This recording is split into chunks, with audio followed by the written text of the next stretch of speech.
Hello, everyone. So, this is my new podcast called Here's the Thing. This is the very first episode, and this podcast is going to be a good mix of comedy and self-development. And I'll cut right to the chase. I'll bring in my guest for today. So, he's one of my closest friends. He's a 3-time Guinness World Record holder as well for Rubik's Cube solving, blind Rubik's Cube solving, and also he's going to be the runner-up to wearing the same color shirt for the longest number of days. We have Jack Tai. What's up, man? Hello, my friend. How are you? Pretty good, yourself? I am very good. So I have a question for you. Oh, yeah. Rubik's Cube challenge. Okay, sure. Let's go. Yeah, I'd probably scramble it because Yes. otherwise it's slightly unfair. Okay. Would you like to scramble it for me so that Okay. I completely rig the I scramble? will scramble it for you. Yeah. I'll do the same. Sure. You can scramble it for me. What was your record? Like, fast time solve Rubik's Cube blindfolded. No, not blindfolded. Oh, just like a normal record. Like 7? Wait, no, I got 6 seconds. Yeah, I was kind of lucky though. Okay, you have to give me a 10-second head start then. Oh, okay, sure. Okay. Ready? 3, 2, 1. Cool. I'm gonna start and give you. Yeah, you can try. 3, 4, 5, 6, 7, 8, 9, 10. Okay.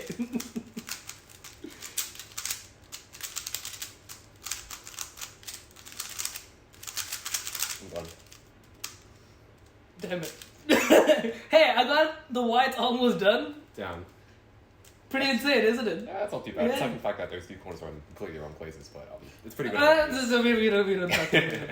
Anyway. Okay, so let me ask you, how did you get into this whole space, and what actually got you to where you are today? Oh, so like the TikTok space? So TikTok space, but more importantly, how you actually built your way up to being a Rubik's Cube world record breaker. That is the end goal, but how did you actually start? How did you actually get through to that level? Yeah, so I mean, like, I was in, I think I was like 14 or 13, something like that. I was in high school, and a friend of mine brought his Rubik's Cube to class. Okay. And he solved it in like 30 seconds. And I was like, wow, that's the coolest thing ever. I can't even Yeah. solve like one side. Like, Yeah. how did you do it? And so he just led me to this like YouTube tutorial.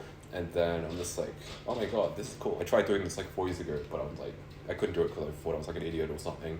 And then over the course of a week, from like procrastinating from school homework and stuff, I finally learned how to solve it. And I'm like, wow, this is really cool. And then I used it to sort of procrastinate once again from school, like more and more. And then got down to under a minute. And then I started buying like a lot of puzzles, too many puzzles. And after that, I just got really sort of into it, just to sort of once again procrastinate from school. And so it started as you're saying, it started as almost like a coping mechanism to get away from the day-to-day life of school. Honestly, yeah. Yeah. Now you think now you put it that way, yeah. Yeah, so just like, okay, I have homework, I have this and that, yes, but I need something outside of that that brings me satisfaction. So that's how you started it. Sure. And then how was the journey like getting to, getting better and improving on that skill? Yeah, I think it was just kind of gradual, and that was like a while ago now. But I think, over time, I think I saw someone do like the cube blindfolded on YouTube, and I was like, I want to do that as well. And I got into learning that, and I think I also might have decided to focus on that as well because, like the world record sort of holder, like basically the Roger Federer equivalent of like Rubik's Cube solving, like lived in Melbourne, and was like good at all of, like the regular solving stuff. So I kind of thought like there's no way in hell I'm gonna beat this guy, so I'm just gonna pick my own sort of like lane to focus on. Which was the blindfolded Rubik's so Cube. that's pretty much what I did over the next few or so years. But at what point did you feel like, there's actually some potential in this for me to actually be one of the top, one of the best? When did you feel that feeling? When did you feel that, okay, I can actually do this, as opposed to, this is my hobby that I do after school?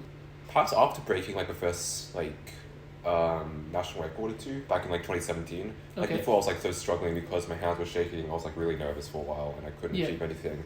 And then like one day I think in Sydney, like I think June 2017, I just kind of broke through, and then I just skyrocketed to like being, I think like 5th in the world. And I'm just wow, yeah. This is pretty sick. Maybe I can, I don't know, do something with this. I mean, I always kind of felt like I was sort of trailing behind the people at the top for like the longest time. Sure. and I had like a ton of world record failures in like 2018 that no one knows about. Okay. And yeah, I know. I just always felt like one step like behind each time, and then like the world record would be like average would be like 22 seconds, and I'd just be like just over there, and then someone would just break it to 21, and then I'd jump ahead like what's like a week. I just felt like I was playing catch up the entire time. Yeah. But eventually, like in 2019, thankfully, I sort of broke through. Yeah. Was there ever a point where you saw all these people above you? It felt like a huge mountain to climb. You felt like you can't do this, or there were times where you wanted to just give up. I felt like giving up during that journey. Not really. I think I was just like obnoxiously persistent, and I could see that I was like gradually like getting better and better. Like before I was like, I don't know, 30th, and then I went to like 5th all of a sudden, and then I called down, and then I jumped up again bit and bit, and it's like I can sort of see like the progress.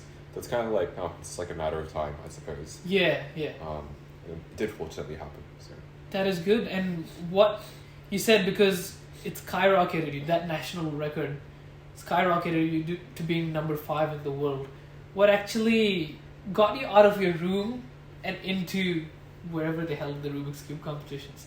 What was that like? When did you decide that I'm going to step out of my room now, I'm good, and actually go compete? Right, yeah. I think like competitions have been like sort of a thing, like, for even back like when I started, like it was a thing for a while in like Australia, but I think I was like really like sort of shy, and I was like, am I like qualified to do this at all? But I think like at the end of 2014, it's like a year afterwards, I was like, I don't know, I remember just seeing like the competitors, and I'm like, oh wait, I could actually like get the podium, like the position in the blindfold event. So I went there, but like it's so weird to think about in hindsight now. But, like I was like ridiculously shy.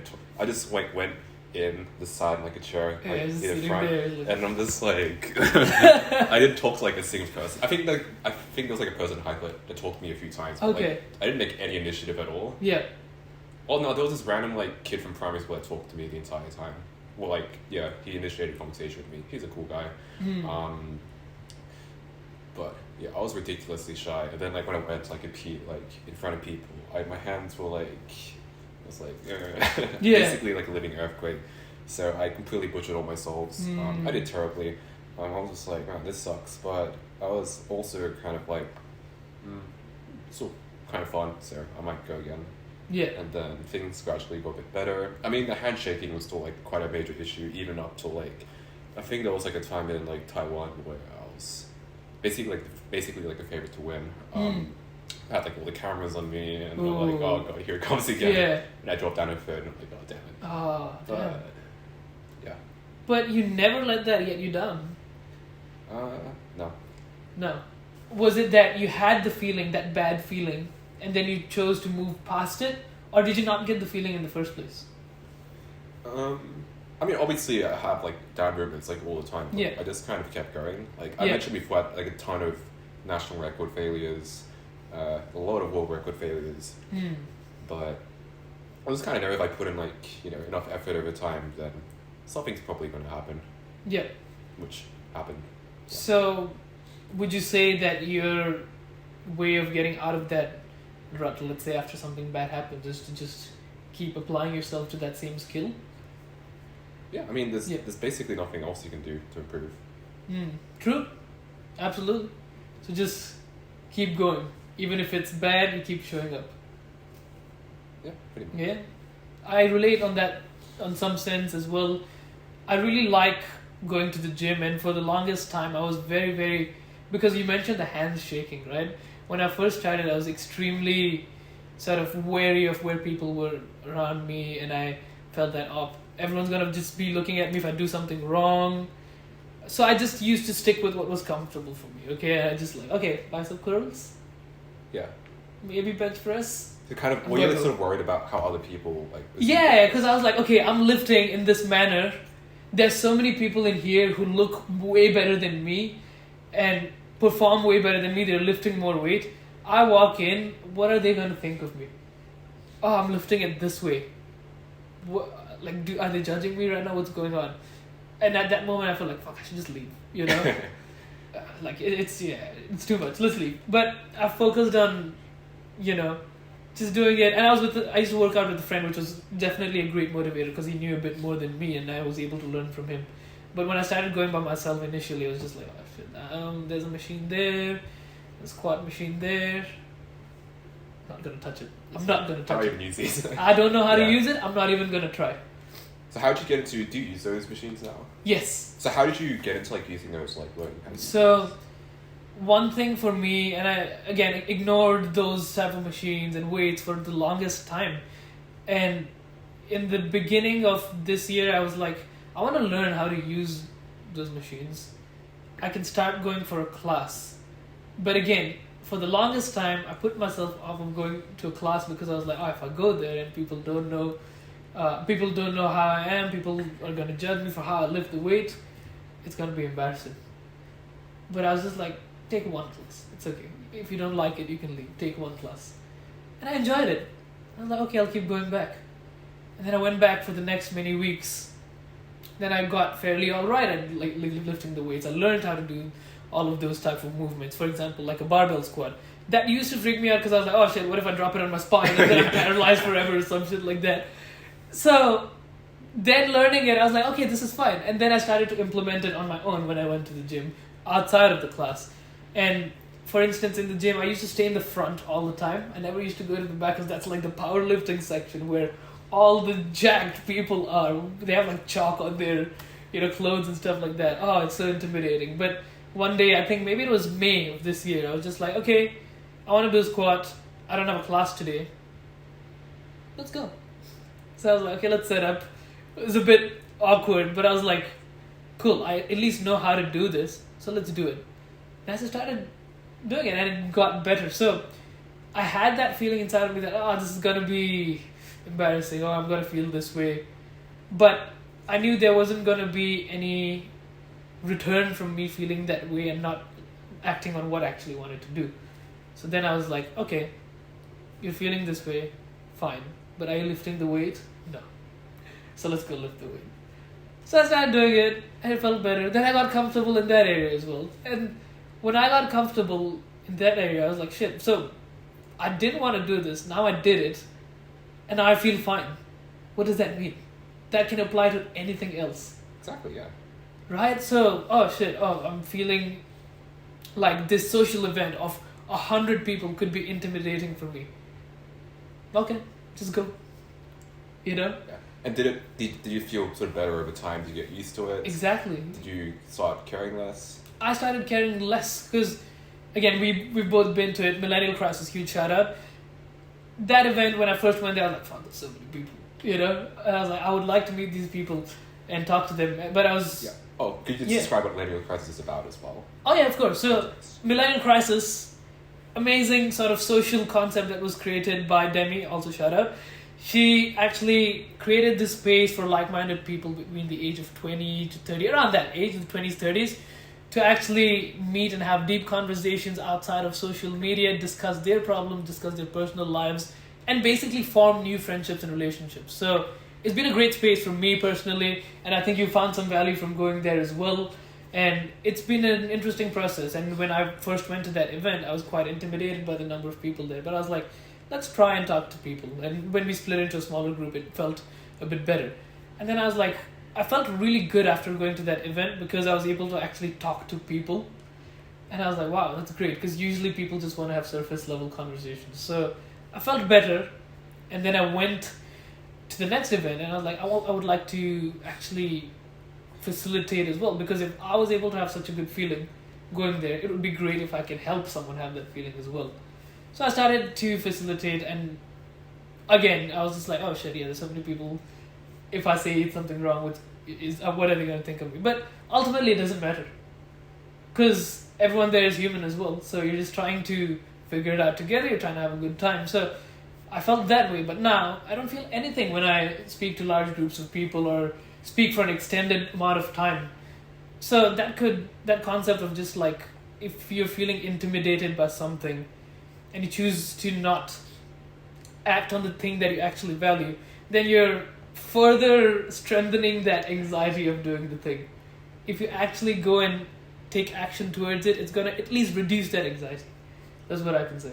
Yeah, and you went from like you were sort of afraid of talking to people in that group at all to like you're basically facilitating, helping other people. Exactly. So you went on like complete sort of other side. Yeah, and that was just from me being like, oh, I'm scared, but too bad. I'm gonna do it either ways. And it doesn't have to be perfect. It doesn't have to be a 10 out of 10, but I'll show up.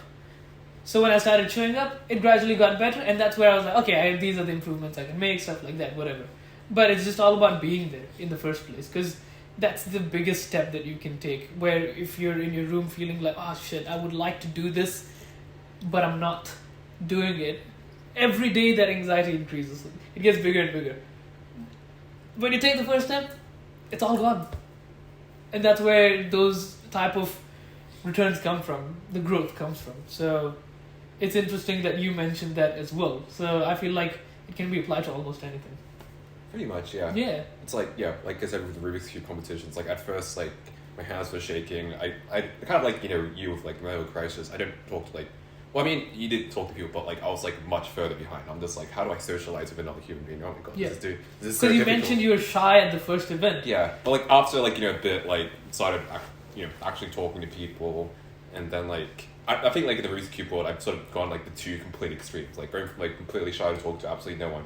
It's like reaching such a stage where like people want to talk to me and ask me for an autograph and pictures. It's like, wait, how did I get here? Yeah. But it's like it's kind of hard to imagine. Even like looking back myself, it's like, wow, I used to be the, and people don't see that as well. But like I used to be like ridiculously shy, but now it's like ridiculously like confident. And just kind of, I mean, like maybe not like perfect confident. But, like I still get nervous and stuff. I'm here and there, but it's like I don't know. Some even in like the Millennial Crisis event, like when they go around and it's like everyone's talking about the story and stuff. Yes. Like when it's just before my turn, I still feel like a little bit like nervous. Sure.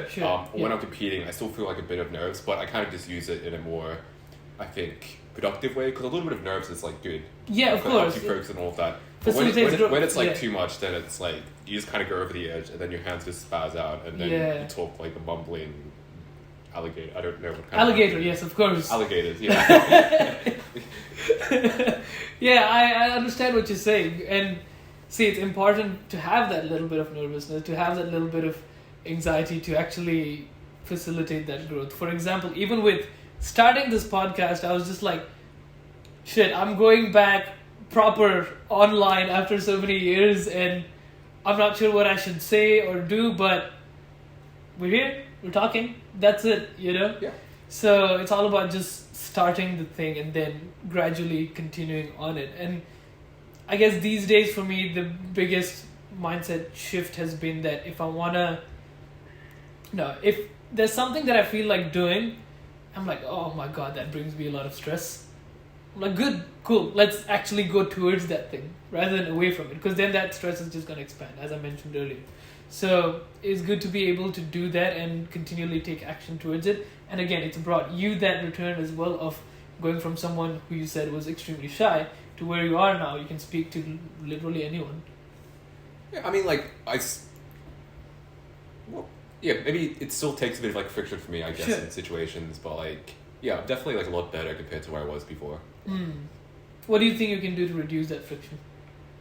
I think it's sort of like being in situations where talking to people is just like easier than others. I mean, like, I could just walk up to a stranger and talk to them, but it's just like very difficult. But if I'm just like surrounded by people who have similar interests to me, and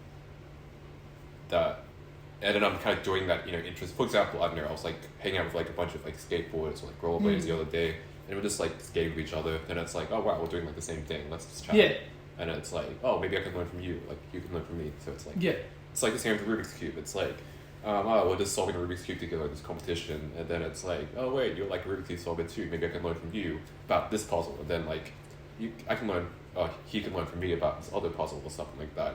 Maybe it's like, I don't know, the same with you. I'm like, I don't know, Millennial Crisis. Maybe you might talk to other people about like, oh, maybe I could become a better facilitator if I do this instead of that, or maybe in a gym, you ask your friend like, oh, maybe. So it's like you can kind of use, I think joining communities where you have like-minded people is like can be like very useful for people that are trying to, I guess, start on doing like something different. That was that was actually one of my questions, which you've answered, is that creating meaningful friendships and relationships in this day and age is increasingly difficult because we're connected now online, but we're very, very disconnected in real life. No one really, really talks to each other unless they have to, or there's a space in which everyone shares a particular interest, which then you're encouraged to talk about. So even though everyone knows everyone online, we don't really have that sort of sense of friendliness in public and with each other as much anymore. So again, my question would have been that how do you create those, valuable friendships? But you've answered that. That is, you say, joining those communities that you have an interest towards and then doing things that you like, and then you meet people that also enjoy those things. Yeah, it's sort of like simple in some sense. Yeah. The hardest part is just getting started. Is taking the first step. Yeah, of course. So what, you have your skating group at the moment that you go meet every week? Yeah, pretty much every Sunday. Yeah. I mean, I haven't been going to too many Rubik's Cube competitions lately, but obviously if I do rock up to one, that I have people that know me and I know people. I know we sort of like talk about on like real life things, but even in the online space, like I was afraid to start writing on Twitter, even though I've been making content online for the longest time. So I joined like a cohort-based like online course, and then started writing with a bunch of other people, and I could talk to these people about the problems we have, and then like exchange interests and ideas. So yeah, I think joining specific communities based around your interests. I think that's like the key thing that can help people with a lot of things, no matter whether you're like introverted or extrovert or whatever. Yeah, of course, and I completely agree with that. Like, for instance, like I like staying physically fit, so cool. I used to go to the gym and not talk to anyone. Now if I see someone who's maybe lifting the same thing as me or doing the same thing, I'm just like, I just go up and say hi and ask them about them, and I've made a few friends there now, which is great because then you actually meet like-minded people who value what you do because you're doing the same thing as them. So it's a good way of actually creating friendships. And because outside of uni, let's say you're not in uni, I'm not in uni anymore, it becomes slightly more challenging to have that space where you're actually meeting people on a regular basis. Whether it's work or somewhere else, those are the only spaces you have to facilitate that conversation. Otherwise, you have to create it. So it's up to you to do it. So that's joining a hobby, joining a community that you like and are interested in, or social events. So that is, definitely one of the best ways to create new and meaningful friendships. So I've found a lot of benefit in that as well. And one of the things that also helped was, for example, like in speaking to people in general, was that at the beginning of the year, I was thinking of how I can improve my confrontational abilities, because I found that maybe in the past I've not been that great with just like handling conflict head on with a person. I was like, okay, cool. What can I do to actually get better at that? I was like, let's do a sales job. Because that's where you're interacting with people one-on-one, face-to-face all the time. And there could be objections, there could be rejections, there could be people yelling at you, they might be angry at you. And there's no running from that. You have to deal with it head on. And going through it iteratively helped me become better at that as well. So now when I hear like a no, it doesn't impact me. Whereas before, if I heard like a no or some sort of rejection, I'd have a lot of trouble dealing with that because it impacted like how I felt. Now it doesn't, because I'm just like, no, okay, cool. Has there ever been like rejection in your life, or you felt rejected at any point, and how did you deal with that? Rejected as in like anything. You could feel rejected from like the Rubik's Cube. Oh, space. Actually, I have like an example. You have an example? Okay. Yeah, so like out of the blue, like after like the second lockdown, because we had like the world's longest lockdown in Melbourne, after like 3 months, I'm just like, damn, I am really lonely. I need friends. But I just tried stopping completely. Like I just started going to a bunch of random events and stuff. Sure. Because like, wait, I need friends, because friends are part of being human. Yeah. I tried salsa dancing. It was like completely on a whim. Okay. It's like, this is like literally the furthest thing like away from like some nerdy Rubik's Cube solver to do. I'm like, hell, I'll try it. And I'm like, oh, this is pretty fun. And then I kind of got a bit into it and started learning some of the moves. But I think like a month in, when I moved to like the intermediate class, and I started trying to like join it, like it was like really difficult compared to anything else I've done before. And I was like butchering all my moves, and then like because I mean, the girls can only perform as well as like the guys, but the guys like lead all the moves. The girls have to follow along. and I was like butchering everything, and then I was probably just like making the lives of like, I don't know, dozens of girls like miserable. Yeah. And then like biologically that was just like absolutely mentally destroying me, and just like, oh god. Okay. So that was like the epitome of like feeling rejected. I'm not laughing at you, I'm laughing at the way you said I was just making dozens of girls miserable. That's basically what I felt like I was doing, and probably what actually happened. Okay. So I was like, oh god, this absolutely sucks. But I think like, yeah, I started practicing a bit outside of class, which like 2 like a week, and then like it started gradually like not sucking, and then actually becoming like not too bad. But yeah, that was like probably the biggest thing that stuck in my mind, because like, yeah, my god, like the first few weeks of that month they sucked so much. Yeah, but thankfully I got through it, and then like, yeah, I'm not too bad now. Then you got better, yeah. That's the thing, right? Like when it can be a terrible feeling, you know, and the only way to get past that is perhaps keep going and getting better at it. But in that initial phase where you are, it doesn't feel that good. So that's interesting that you say that. So why salsa dancing? I just tried like a lot of random like things from like I think dragon birding, where you're just like rowing a boat with a bunch of other people. Yeah. Just some random casual meetup events where there wasn't any agenda. I find those aren't quite as good. I feel like the meetups where we're doing some sort of activity, like those tend to be like, especially physical activity, because you attract people that care about their health, and then like it's just kind of fun instead of just talking about like, hey, what are you doing? Work, and like, okay, nice. How are you? Good. Yeah. How are you? Good. What do you do? Work. So I think generally joining activities where you're doing kind of cool stuff like interested in, like that's probably like the ideal.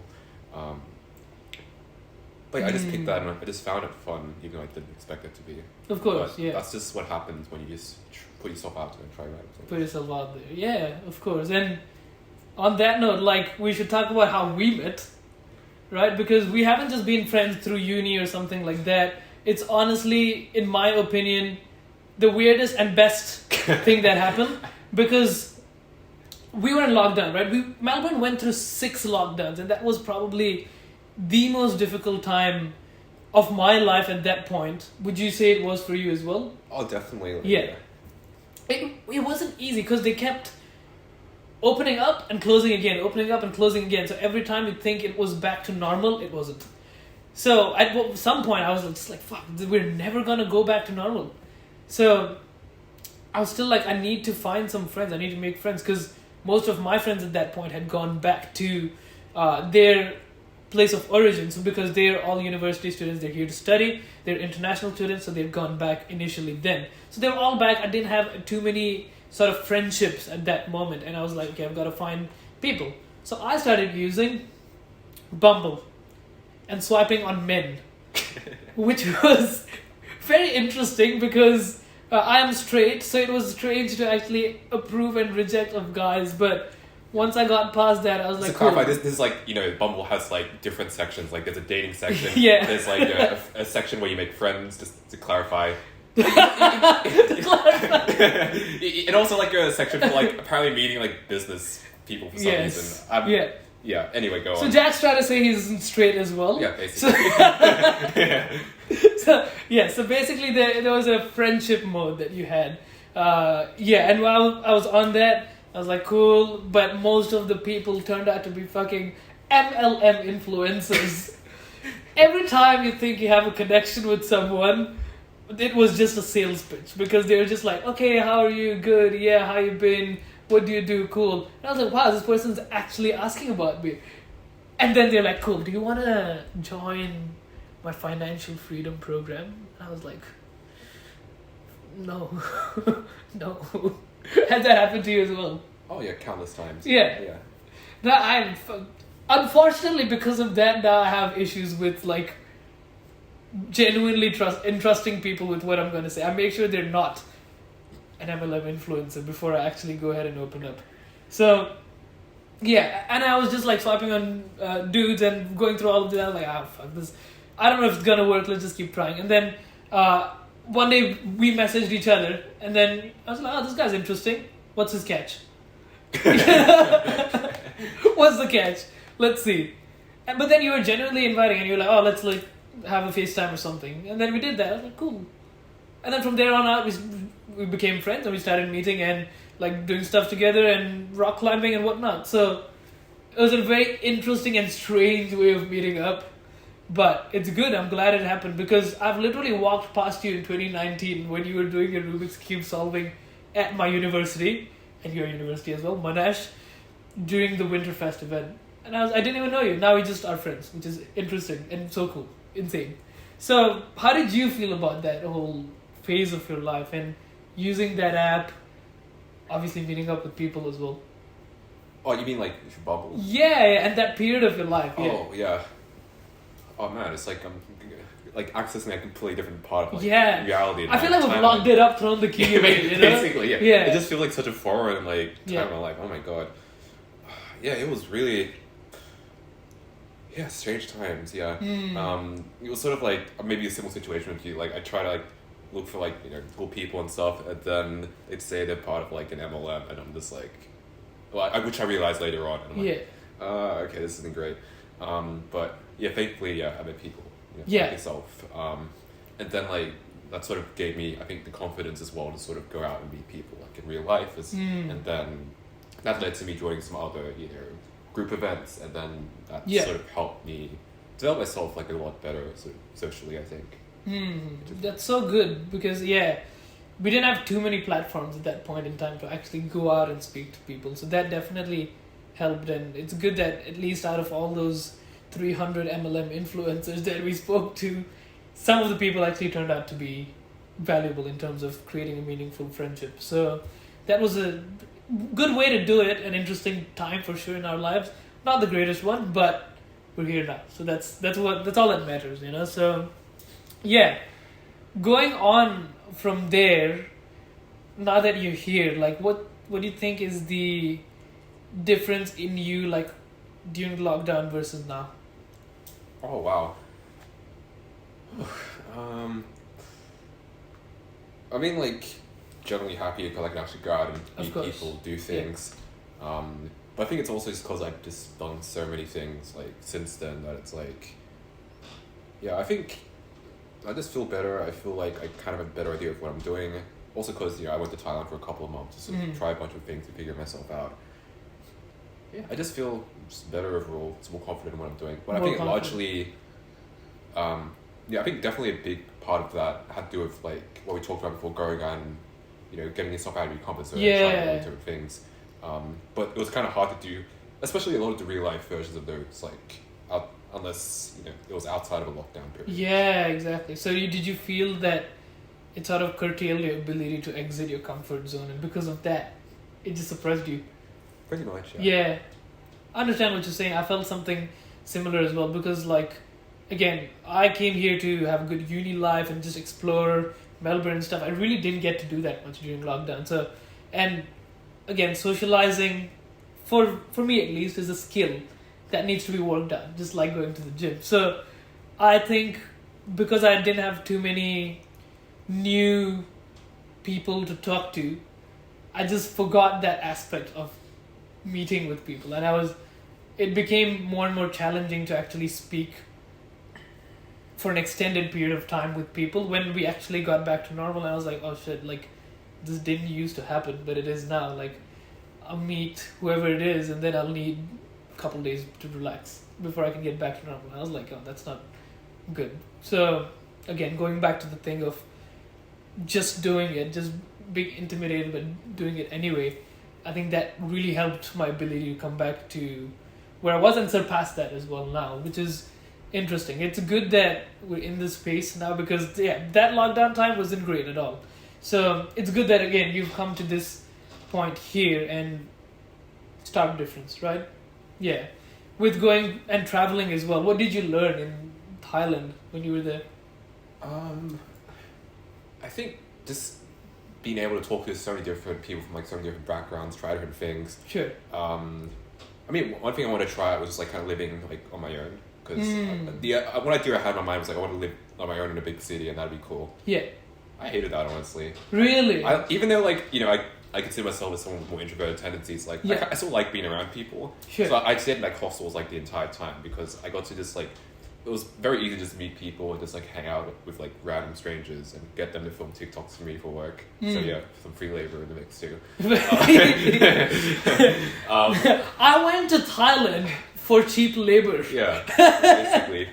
But yeah, there was like quite a lot of just things that happened. But I think mostly just opening up my perspectives and just enjoying life, I guess. Maybe that sort of sounds, but like just I think kind of like what we mentioned before, like going out and trying all these different things, but just on steroids, basically. Just on steroids. Yeah, that's how I put it. Yeah, in relation to the rest of the conversation we've had so far. So, what was your biggest takeaway from being there? I think you went there for about 3 months. Yes. Yep. Yeah. What was your biggest takeaway?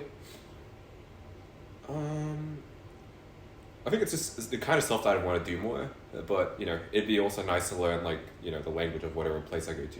Hence why I'm learning Spanish and planning on going to Latin America maybe in half a year from now. Of course. So yeah, maybe. And again, I hope you do come back. That would be great. Yeah. Thank you. Yeah, that's really nice that you're able to, you know, pivot from learning language to language and then going to a place to actually live that culture. Yeah. It really, really brings a lot more color into your life, and I think that's something I didn't value before, but I definitely do now. Travel. It's one thing I'm gonna start doing soon, hopefully. But right now, I just wanna explore as much as I can of Melbourne and get the best of it, which I've been doing recently, which is great.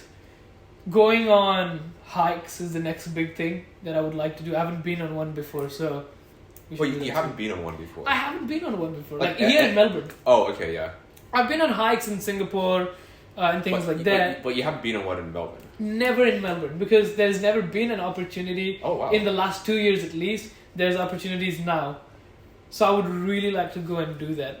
Okay, yeah, you definitely need a hike in Melbourne. 100%, bro. Because I've been to like spots here, nature-wise, absolutely amazing.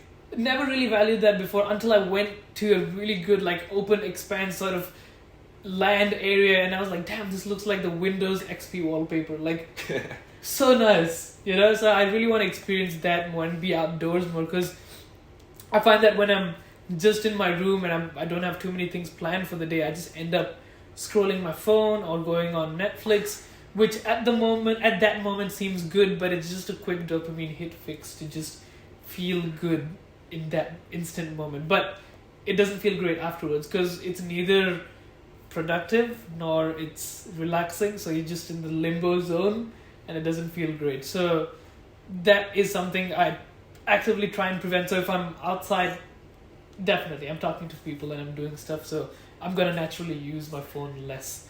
So I think that's one thing. We have to go on that hike. Yeah. So yeah, that is one of the big things. Screen time as well is a huge problem, I feel like, in people's lives.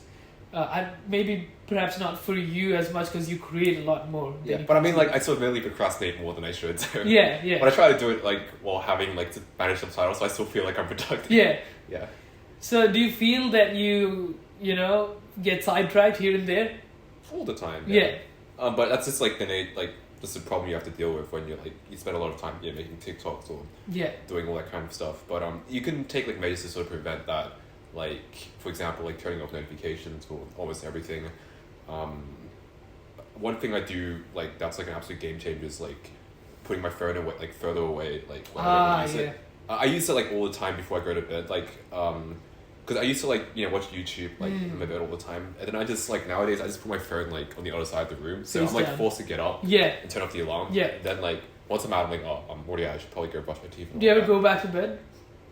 Oh yeah, I actually do sometimes. Wait, I think I did it this morning. I slept for like 30 minutes, but it does. I have to say, it does help me like avoid consuming social media like in my bed in the morning, which saves a lot of time. But I do admittedly sleep in, but like after I sleep in, I get out, stop the phone. But I think it's overall net positive. I think 100%. It's a very small. I don't think people should look for like hacks like that. Like, exactly. That's not the right mentality to have, but this is something worth thinking about. Yeah, that's true. I mean, when you go for the top 10 ways to make yourself more productive, it becomes usually counterproductive, because you're just trying to implement those. It's just like a way to procrastinate, basically, It's similar with watching too much self-improvement as well. Because that's something I recently found myself doing. Because I want to feel productive. So I just go and watch a lot of self-improvement stuff. And then I'm like, yeah, cool. But I'm still sitting in my room, right? Yeah. Still not doing anything. So it's also not good to do too much of that. Because you're like making yourself feel good in the moment. It's similar to that dopamine hit of scrolling TikTok. You're just like, yeah, I'm going to make money. I'm going to wake up at 5 a.m. Oh, shit, it's 3 a.m. I should probably go to the bed. Like, oh, shit, you know? So, things like that as well, I think I personally struggle with right now that I'm trying to actively get rid of, which I think being outdoors solves the problem. For sure, for me at least. And similar to you, I put my phone there, like there's a desk over there, and I sleep here, so it's a bit of a walk to get there and just switch off the alarm. But some days I'm just like, damn, it's pretty nice. Nice and cold. Let's go back. Yeah. So, yeah, but one thing I found beneficial, a lot of people talk about it, but I found beneficial as well for me is taking a cold shower. So, I don't do like an immediate cold shower because I don't think I'm that deranged yet. I'm slightly deranged, but I do a hot shower and then towards the end I just switch it to cold. And it really helps me like jumpstart the day. Like it feels bad at the time, but it feels good afterwards. So it feels almost like a good shot of coffee. Have you ever tried that and do you think that works for you? It's sort of funny that you mentioned it because I think I've been doing it for like a while. Then I just Yeah. I don't know, stopped doing it like a few years ago because I got lazy. Yeah. But I mean like, well I mean like I sort of shower like in the afternoon, so I don't think it's like as much of like you know I just have coffee in the morning. Yeah. I mean it's like what you mentioned before. Like it can be useful. Like sure, it helps you to do it, but it's like it's not like the focus. It's like maybe you can try it once and then you keep doing it. It's like okay. Yeah. But yeah, I think just like doing the thing is obviously more important than like reading about the thing. Of course, yeah. I want to ask you if you have just one thing, one sentence to broadcast to everyone, what would that be?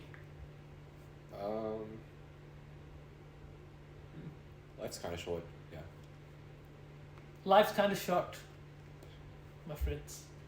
Perfect. Thank you very much, Ben. Nice. Thank you guys for watching. If you like this episode, please like, comment, and subscribe. Share it. Share it on TikTok. That would be great. And I would absolutely like to see what you guys have to think about this episode. If you have anything at all, leave it in the comments below. And we will see you very, very soon. Take care. Bye-bye.